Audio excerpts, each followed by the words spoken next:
নমস্কার, আমার নাম অর্ক সেনগুপ্ত। আজকে 25শে জানুয়ারি 2024 আমার রিসেপশন ছিল।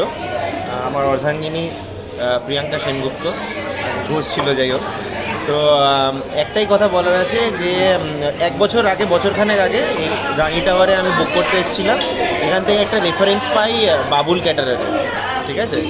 এবং আমি এয়ারপোর্টে ওনাদের অফিসে গিয়ে দেখা করি এবং সব কিছু করে ঠরে এসে গিয়েও একটা মনের ভেতরে একটা সংশয় থাকে, যতদিন না পর্যন্ত ইভেন্টটা কমপ্লিট হয় একটা সংশয় থেকে যায় যে কেমন হবে, কি হবে, খাবার কেমন বানাবে। কারণ যে কোনো ইভেন্টে খাবারটা মানুষ মাথায় রাখেই রাখে, অ্যাটলিস্ট বাঙালি পরিবারগুলো রাখে।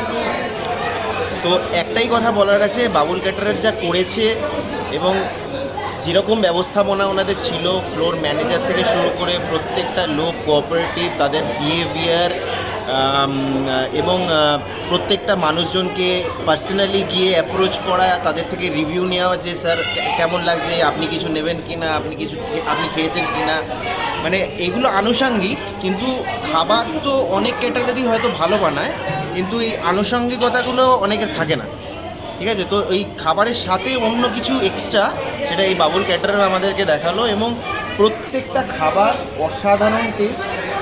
আমি বিশেষ কিছু খেয়ে উঠতে পারিনি, কারণ এত রাত হয়ে গেছে সব কিছু অ্যারেঞ্জমেন্ট করে। কিন্তু যেই কটা আইটেম আমি খেয়েছি এবং যে কজন আমাকে রিভিউ দিয়ে গেছে, আমার আত্মীয় স্বজন, পরিবার পরিজন, আমার প্রতিবেশীরা, আমার বন্ধুবান্ধবেরা, প্রত্যেকে বলেছে সুপার।